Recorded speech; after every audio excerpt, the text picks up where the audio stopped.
Bonjour à tous. Dans cette nouvelle vidéo, je vous propose de revenir sur une étude de l'image que je vous ai proposée récemment et qui porte sur le chapitre Calypso.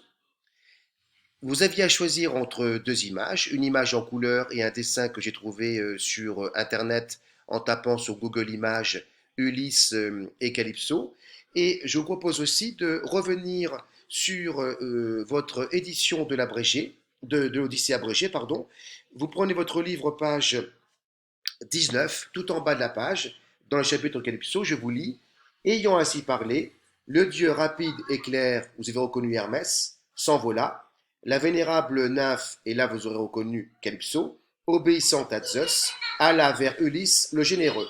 Il était assis sur le rivage, et les yeux baignés de larmes, pensaient au retour. Il n'aimait plus la nymphe.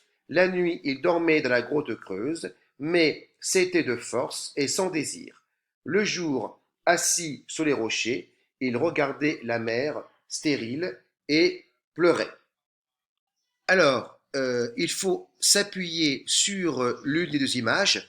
Je propose la première image qui me paraît encore plus intéressante que la deuxième. Vous avez vu donc Ulysse qui regarde la mer, on dirait un fantôme, tout de noir ou tout de bleu vêtu, et en contrebas, vous retrouvez Calypso qui jette un regard presque désespéré sur Ulysse. Elle est en train de jouer de la musique et elle est assise sur un drap de couleur rouge.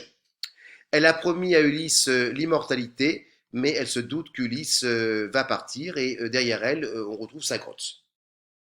Alors, ce que je vous conseille de faire pour commenter cette image dans le cadre de cette expression écrite, c'est de vous mettre à la place d'Ulysse, vous mettre dans la tête d'Ulysse et de raconter ce qu'il ressent, de raconter ses pensées. Donc vous pouvez réfléchir à quoi il pense, c'est-à-dire sa famille, Ithaque, son épouse, Pénélope, son fils Télémaque, et je vous propose par exemple, que devient ma femme, ma chère Pénélope, femme aux mille ruses, que je n'ai pas revue depuis près de 20 ans et que les prétendants au trône doivent courtiser. Et mon fils, comme il doit avoir grandi, ce doit être un beau jeune homme à présent, etc. Donc vous mettez dans la tête, dans la pensée d'Ulysse. Voilà. Donc j'espère que cette expression écrite est désormais terminée. Vous pouvez me l'envoyer donc sur mon adresse professionnelle habituelle thierry.beauplet@ac-versailles.fr. Voilà, c'est terminé pour cette nouvelle vidéo. À bientôt.